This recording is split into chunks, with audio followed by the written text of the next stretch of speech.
إن الحمد لله الأكرم الذي خلق الإنسان وكرم وعلمه من البيان ما لم يعلم فسبحان الذي لا يحصى امتنانه باللسان ولا بالقلم ونشهد أن لا إله إلا الله وحده لا شريك له ونشهد أن سيدنا وسندنا وحبيب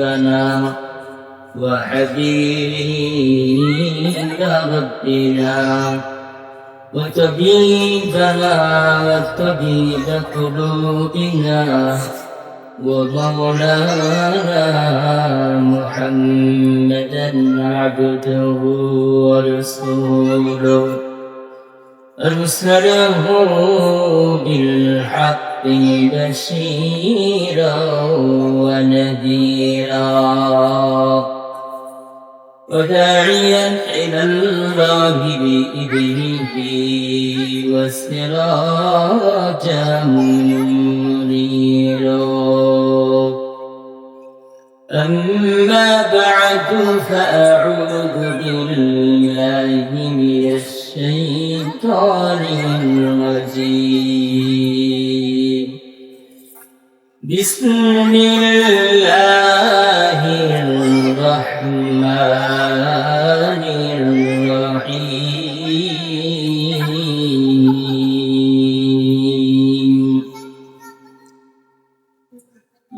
سبحان الذي أسرى بعبده ليلا من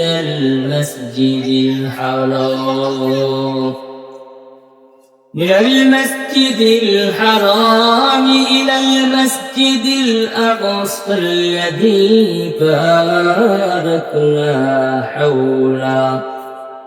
باركنا حوله لنريه من آياتنا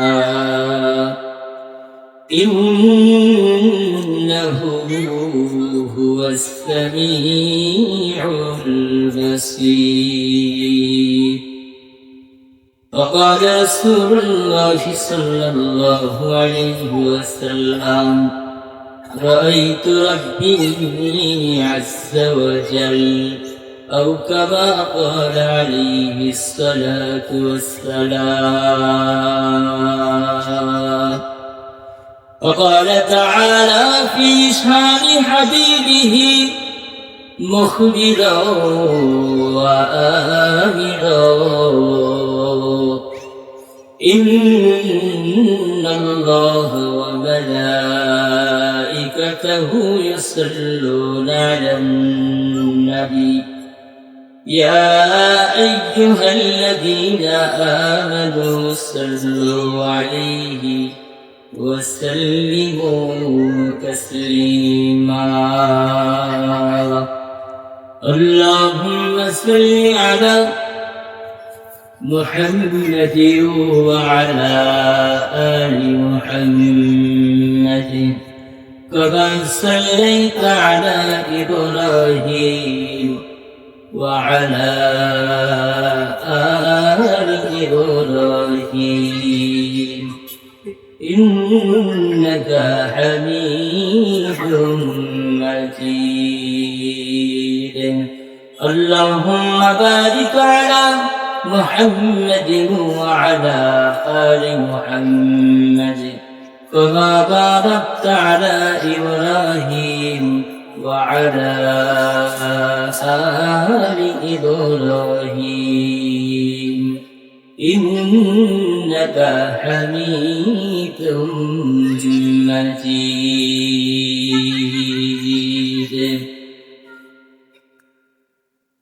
আলহামদুলিল্লাহ আল্লাহ পাকের ভীষণ দরবারে লক্ষ কোটি শুকর সুজুদ যে মহান মালিক আমাকে আপনাকে এই বেহেশতের বাগানে বিকরণ করে প্রচন্ড শীতের মৌসুমে যে আল্লাহ আমাদেরকে পছন্দ করে কোরআনের বাগানে জান্নাতের বাগানে দিনই কিছু কথা দিনই আলোচনা কোরআনের কথা শুনবার এবং বলবার তৌফিক যে মালিক আমাদেরকে দান করেছেন আমরা সকলেই আলোচনার শুরুতেই সেই মালিকের দরবারে শুকরিয়া আদায় করি বলি আলহামদুলিল্লাহ।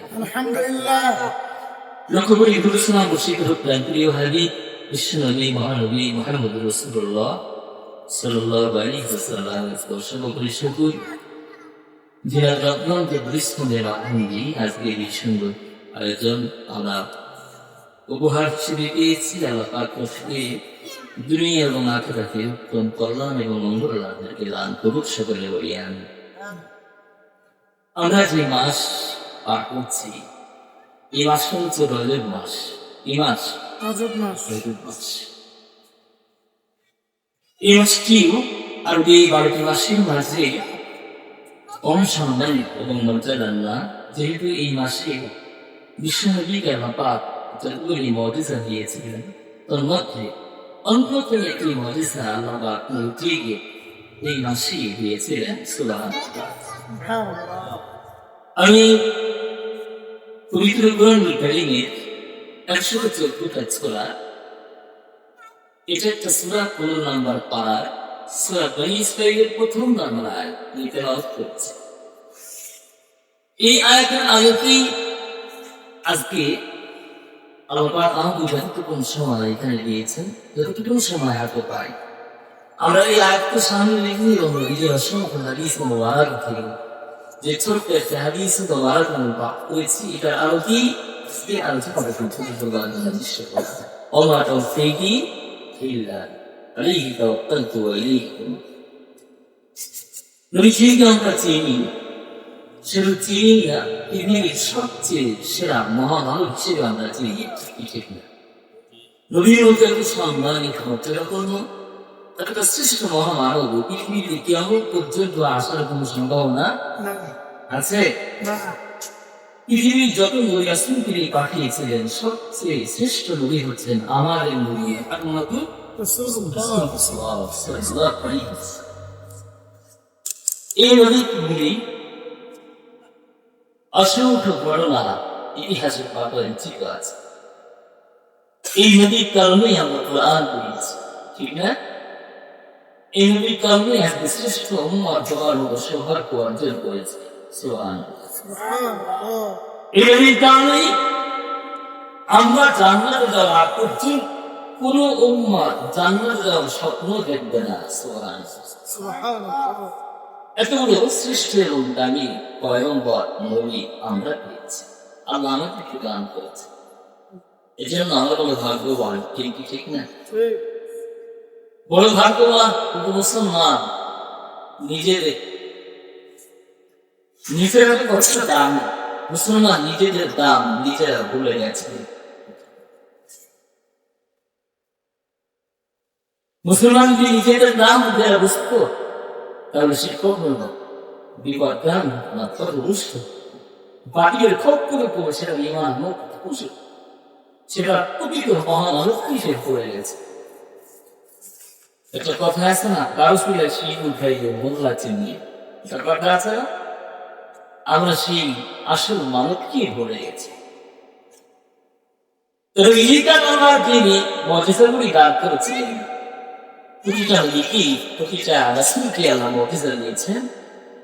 যেমন হযরত দাউদ আলাইহিস সালামকে আল্লাহ পাক এমন মজিজা দিয়েছিলেন যে উনি লোহা ধরলে লোহাটা গলে মোমের মতো, মোমে যেমন আগুন দিলে মোমটা গলে গলে পানি হয়ে যায় না, দাউদ আলাইহিস সালামকে আল্লাহ এমন মজিজা দিয়েছিলেন যে উনি লোহা ধরলে লোহা দাউদ আলাইহিস সালামের হাতের হিটে কুদরতি হিট লোহাটা গলে গলে পানি হয়ে যায়। সুবহানাল্লাহ। আল্লাহ এমন মজিজা দান করেছেন। মুসা আলাইহিস সালামকে আল্লাহ মজিজা দিয়েছেন যে উনি তুর পর্বতে গিয়ে ডাইরেক্ট আল্লাহর সাথে কথা বলতে পারতেন। সুবহানাল্লাহ। এক এক নবীর আল্লাহ এক মজিজা দিয়েছেন। ঈসা আলাইহিস সালামকে আল্লাহ মজিজা দিয়েছেন উনি যে কোনো মৃত মানুষ সেটা 1000 বছর 100 বছর পূর্বে হোক শুধু কবরের কাছে গিয়ে বলতেন উম্মি ইল্লাহ, সাথে সাথে মৃত মানুষটা জিন্দা হয়ে দাঁড়িয়ে চলে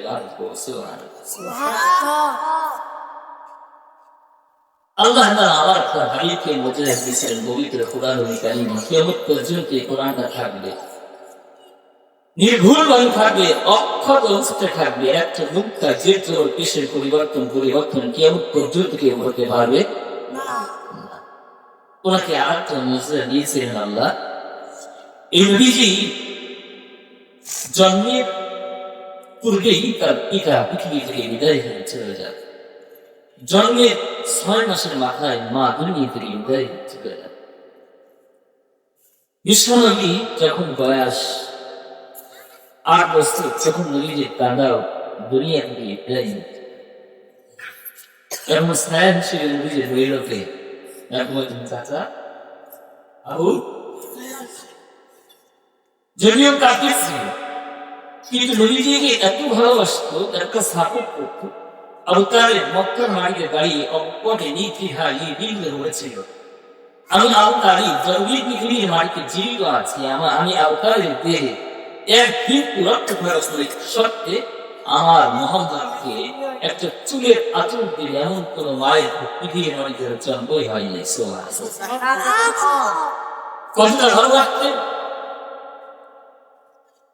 কিন্তু আবু তালেব বেশি দিন পৃথিবীতে বাঁচলেন চলেন। কিছুদিনের মাথায় খাদিজাতুল কুবরা, বিশ্বনবী 25 বছর বয়সে খাদিজাতুল কুবরাকে বিবাহ করেছিলেন। কত বছর বয়স? 25 বছর। খাদিজাতুল কুবরার বয়স 40 বছর বয়সে এক বৃদ্ধা মহিলাকে বিশ্বনবী বিবাহ করেছিলেন। এই খাদিজাতুল কুবরা চাচা আবু তালেবের বিদায়ের কিছুদিনের মাথায় দুনিয়া থেকে বিদায় হয়ে চলে যায়। নবী আমার দিনে দাওয়াত দেওয়ার জন্য মক্কা থেকে বহুদূর তাইফে পয়গামে নবী আমার দিনে দাওয়াত দেওয়ার জন্য চলে গেলেন। কিন্তু ভাগ্যের নির্মম পরিহাস, তাইফে ছেলেরা আল্লাহর হাবিবকে যথাযথ মর্যাদা দিতে পারল না, বরং তাইফের ছেলেরা বিশ্ব নবীকে পাথর ছুঁড়ে মারল। তাইফের বেঈমান কাফিররা আমার নবীকে রক্তাক্ত করল। যে নবীর গায়ে মশা মাছি পড়া পর্যন্ত হারাম ছিল, ওই নবীর গায়ে তাইফের কাফির ছেলেরা পাথর ছুঁড়ে মারল। নবীর দেহ থেকে রক্ত ছিনকে দিয়ে বের হতে লাগলো। নবীর শরীর রক্তাক্ত হলো, রক্তে নবীর জুতা হওয়ার পর্যন্ত রক্তে ভিজে পায়ের সাথে জুতা হওয়ার আটকে গেল। নিরামনের কষ্ট আর দেখানি নবীজি মক্কায় ফিরে এলেন। যখন নবীর কষ্টের কোনো শেষ রইল না, আল্লাহ তাআলা আরশে আজিমে বসে বসে আল্লাহ তাআলা ভাবে হাইরে এতটা মর্যাদা আর সম্মান দিয়ে আমি আমার হাবিবকে পৃথিবীতে প্রেরণ করেছি, কিন্তু মক্কার বেঈমান কাফিররা নবীকে চিনল না, তাইফের বেঈমান কাফিররা আমার হাবিবকে চিনল না। নবীজির মনে দারুণ কষ্ট। আল্লাহ তাআলা বিশ্বনবীকে এতটা ভালোবাসেন, এতটা মহব্বত করেন। নবী আমার যখন চিন্তিত হয়ে পড়লেন, হতাশ হয়ে পড়লেন, আল্লাহ বলে হাবিবে তোমাকে দোস্ত হিসেবে আখ্যা দিয়েছি, হাবিব হিসেবে আখ্যা দিয়েছি। তুমি এতদিন পর্যন্ত অনেক কষ্ট সহ্য করেছো, আর নয় ও হাবিব বন্ধুর সাথে এতদিন শুধু মোবাইলে আলাপ করেছে, আজকে আর মোবাইলে আলাপ চলবে না, আজকে আর ফোন থেকে কথা চলবে না। আজকে আমি আমার হাবিবকে আমার আপন ঘরে আশাজিমে মেহমান করে আমি হাজির করতে চাই।